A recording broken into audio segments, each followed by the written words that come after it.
Thank you, Madam President and trustees, all those who are joining us in person and on Zoom. We are approaching the end of October on Tuesday. Yes, that is Halloween. And the 9th week of the 23-24 school year. We are finishing the end of the first quarter of the school year. I don't know about you all, but that seems to have gone by very rapidly, doesn't it? Seems like just yesterday was back to school. We're so thankful for the hard work of our team, AAPS, our school and district teams, as well as our parents and members of the community, our trustees. We are all working together to support our students in their learning and growth and our beautiful neighborhood schools in the AAPS. Kwade, I just want to second your shout out to Minji Kim at Skyline High School for being named the Ann Arbor Symphony Orchestra's Young Artist Competition.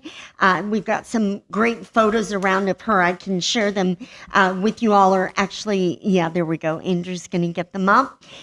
Just an amazing young woman with really achieving high level of performance at such a young age. A2 STEAM art teacher, the Michigan Art Education Association selected Rachel Jensen, A2 STEAM, there she is, A2 STEAM art teacher as the MAEA's 2023 Middle Level Art Teacher of the Year. You can see live photos here, not live photos, but photos here from her classroom. She will receive that award this Saturday here in Ann Arbor at the MAEA conference. So congratulations. Jensen was nominated by Clegg Middle School art teacher Sarah Greisinger, who calls her a fierce advocate for visual arts and equity in AAPS classrooms. Sarah says that she is a natural leader, always showing professionalism while staying true to the needs of our programs. Her passion for the arts is apparent in her participation with the Michigan Art Education Association, where she serves as the middle level division chair, as well as a co-chair for the upcoming conference in Ann Arbor this weekend. She is someone I can go to for a productive, thoughtful, honest conversation about art education. We are fortunate to have her in our AAPS team. In the effort to streamline our fall meetings, trustees, you have a lot of work on the agenda. We tucked in a report into the superintendent's update just in hopes to streamline things a little bit. So you'll see that this is the fall Rec and Ed report. I'm just going to share some highlights of that report. Trustees, you have it fully attached. I can't channel the positive energy quite the same way as Ms. Bacalor, but just pretend with me a little bit, if you would. We are so delighted to share highlights of the Rec and Ed summer and fall update. You can see on the first slide that they have welcomed a couple of new Rec and Ed team members over the summer and fall, and we just want to give a shout out and a welcome to these great folks who've joined the team. We are delighted also to share that we had a great summer, a big emphasis this summer on early childhood. And trustees, I believe you know that this is a deliberate strategy by the district to engage young families early on and make sure they have support and connection to the Ann Arbor Public Schools. You can see there really more than 1,100 enrollments, both across the preschool camp and class enrollments and Safety Town. If you've not visited Safety Town, set your calendars, trustees, for next July. You must see that. Additionally, there were more than 3,000 summer camp enrollments. You can see camps here, and the green shirts are our high school volunteers. Aren't they amazing?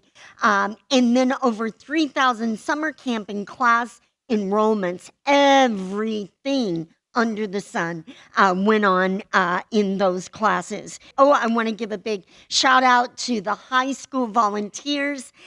They are becoming engaged, involved citizens by giving of their time for free to serve as role models in our summer camps. I have to tell you, when I walk through summer programs, they don't even look up for me because they're too busy worshiping these green shirt mentors. They just love them and follow them around. It's great to see. Also, there were over 1,100 youth league sport enrollments, teams of every sort. The fall Rec and Ed programs are also off to a great start. Trustees, you recall there are really three categories. One are those early childhood classes like Wiggle Worms and all of the classes that go on for our youngest children. Then there are youth enrichment classes, and then you can't pass by any of our fields in the city on Saturday or most nights of the week without seeing our youth team sports out there. Some of the numbers are amazing this fall. More than 3,000 enrollments in adult team sports, in enrichment, fitness, and yoga. It is almost a 20% increase over last fall at this time. So trustees, there's just this feel all across the district. I was delighted to hear Anthony and Natasha share also just really a full return to bigger numbers than what we've seen. And that's an exciting time for all of us. You can see the numbers here. Before and after care, I do want to share just a brief update. We have about a 14% increase in the number of students that we're able to serve and are enrolled in our before and after care programs compared to a year ago, 22-23.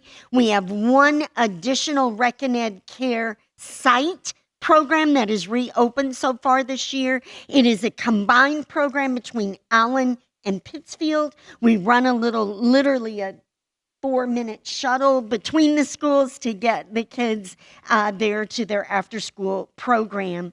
I do want to point out that 25 to 100% fee waiver scholarship is being applied from our team, from our Rec and Ed team, to about 17% of enrollees. Isn't that exciting?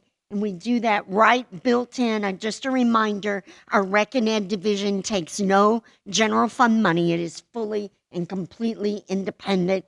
We're getting ready for audit, so it's important to remember those details.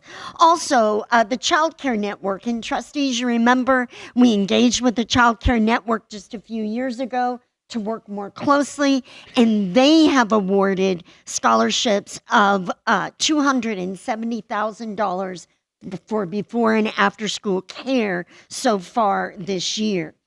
We have 7 high school students that are working in our before and after care as assistants. And you remember they are trained, fully trained, and they get to work in our program. And I'm delighted to share we have more high school students coming through the pipeline for our before and after care program. So isn't that exciting? It's taken us a couple of years to help our high schoolers start to take advantage. The team is leveraging also a paid campaign on Indeed to generate more applicants for a before and after care program. It is October 31st, next Tuesday, so that means that I have to share an important reminder to everybody here and everybody in the community as our colder weather approaches. Yes, it's Michigan, so it is coming. So we're asking that everyone remember that we follow our well-established protocols for determining any winter or inclement weather closures. If they're needed, remember we are working overnight with the city of Ann Arbor, I'm texting directly with that team, as is my team, to make sure we're in close communication about their plows and their schedule and their number of workers through the night. We are working with Durham Transportation Team and our county roads teams and other agencies. It's an important part of the process that our AAPS team will drive those roads. They begin about 3 a.m., spend about 2 hours out. We cover a large expanse of the community, so it does take quite a bit of time to drive those remote areas and see what kind of shape we're really in, to determine any possible inclement weather, to obtain that real time information. So we will notify all of our students, parents, staff, families, community of any change or adjustment in school day plans. We try to do that as far in advance as possible to support our families in making the necessary arrangements. As soon as an announcement, a decision and an announcement is ready, we get that across all of our media and communication channels, email, phone, social media, and all of the major media outlets.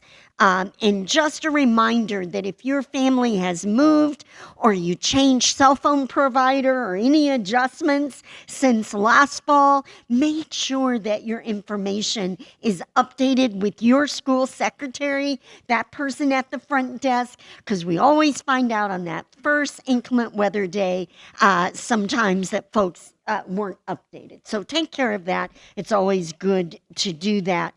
Just a reminder that our snow days will be traditional snow days. They are not virtual days.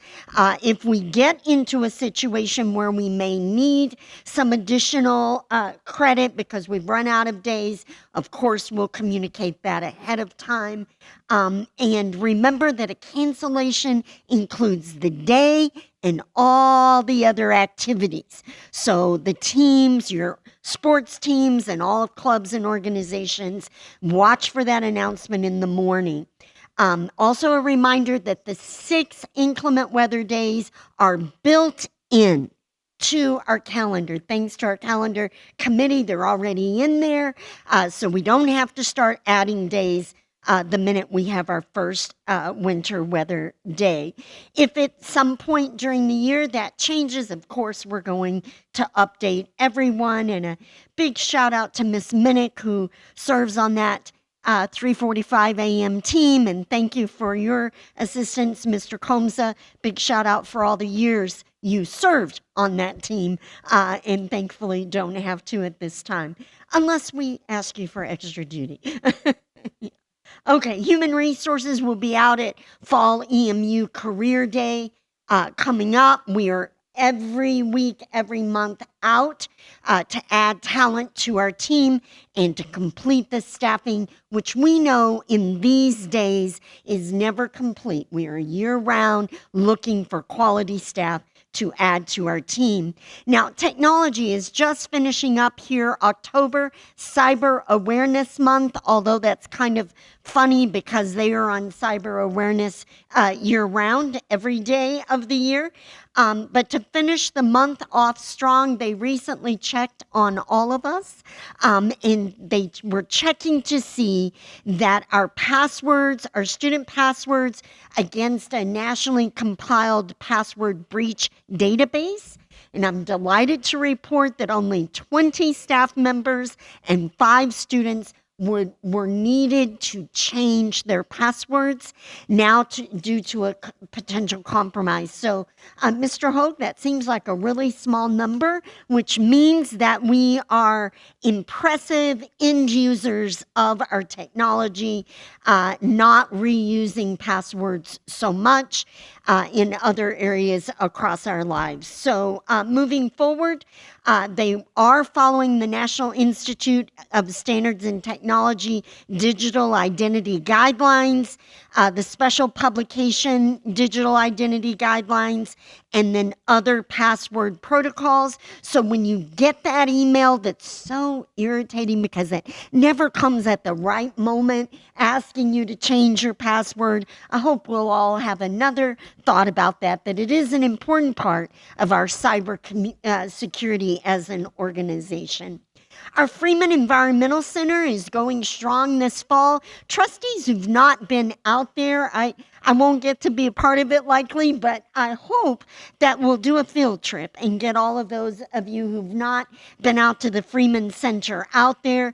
They're hosting a meeting upcoming with the Graham Scholars from the University of Michigan team, and the purpose of the meeting is to provide a tour of the Freeman Environmental Center, to go through the plant propagation document that they've created, and to respond to any questions they may have. So Court Ambrosino and Dave Siegel will present and facilitate this meeting, and they've included the document for those of you who are really interested in plant propagation, and I know some of you really are. Capital Programs and Physical Properties has been out on community engagement. This last evening, they were over at Slauson talking very early about the Slauson plan, which is upcoming. They shared a presentation and really had good conversation. Slauson leadership, the teachers, all the team have been working throughout 2023 with the architectural team, Quinn Evans, developing a preliminary design that creates a modern school based on future-focused, high-performing education principles. And trustees, that's especially important over at Slauson, where we're working with an historical building. Built, I believe, somewhere around 1940. I'll check my facts on that, but late 1930s, early 1940s. So that's a big project, but very excited, and I appreciate hearing from bond committee trustees this week, and we will get an update fall meeting going for our last couple of committees. Bond being one of those. Remember to stay up to date with us, Twitter, A2 Schools and A2 Schools Super, on Facebook at Ann Arbor Public Schools, at A2 Schools Podcast, and then also on our AAPS YouTube channel. We also have our board update newsletters published. I thank you, trustees, for the opportunity to share this update and for the opportunity to serve the Ann Arbor Public Schools. It is truly my honor. I want to give a big shout out to Elijah, and we'll be sending Mr. White, his teacher, a note that he deserves extra credit. Huron High School, class of 2024 senior, thank you for being on top of your homework. All right. Thank you, trustees.